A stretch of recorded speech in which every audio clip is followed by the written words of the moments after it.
Afternoon, Dave. Come on in and take a seat. Hi, Dr. Green. Thanks. Well, hang on a minute.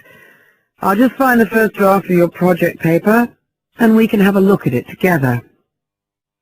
Now, yours is the one on work placement, isn't it? Yeah, that's right.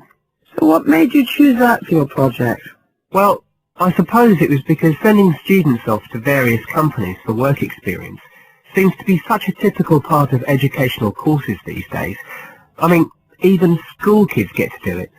But I felt everyone just kind of assumes it's a good thing. And I guess I wanted to find out if that's the case. But you don't look at schools or colleges, right?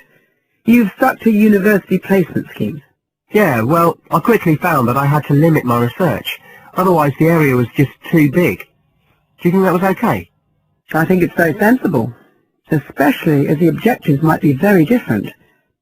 So how many schemes did you look at? Well, I sent out about 150 questionnaires altogether. 50 of each to university authorities, students and companies. And I got responses from 15 educational institutions and 30 students in 11 individual companies. Great. That sounds like a good sample. And who did you send your company questionnaires to? Well, the idea was to have them done by the students' line managers. But sometimes they were filled in by the human resources manager or even the owner of the company. Right. I didn't find a full list anywhere. So I think it's very important to provide that, really. You can put it as an appendix at the back. Right. I've got a record of all the respondents, so that'll be easy. I hope other things were okay. I mean, I've already put such a lot of work into this project, identifying the companies and so on. Oh, I can tell. I think you've done a good job overall. But your questionnaires were excellent, and you'd obviously done lots of background reading. But there were a few problems with the introduction. First of all, I think you need to make some slight changes to the organization of your information there. At present, it's a bit confused. Okay. What did you have in mind? Well, you write quite a bit about work placement in general, but you never explain what you mean by the term. So you think I should give a definition? Exactly. And the introduction is the place to do it. And then, look, you start talking about what's been written on the topic, but it's all a bit mixed up with your own project.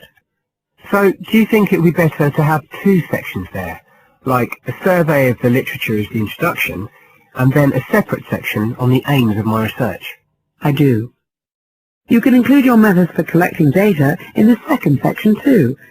It will be much clearer for your reader. Establish the background first, and then how your work relates to it. It would flow quite nicely then. Yes, I see what you mean. Anyway, moving on. I like the way you grouped your findings into three main topic areas. Well, it became very obvious from the questionnaires that the preparation stage was really important for the whole scheme to work. So I had to look at that first. And I found a huge variation between the different institutions, as you saw. I was wondering if you could give a summary at the end of this stage of what you consider to be the best practice you found. I think that would be very helpful. Right, I'll just make a note of that. What did you think of my second set of findings on key skills development? For me, this is the core of my whole project, really. And you've handled it very well. I wouldn't want you to make any changes. You've already got a nice final focus on good practice there. Thanks. Right. Now, I think the last part, which deals with the reasons why students don't learn... What, the constraints on learning chapter? Yes, that's the one. I think you need to refer to the evidence from your research a bit more closely here.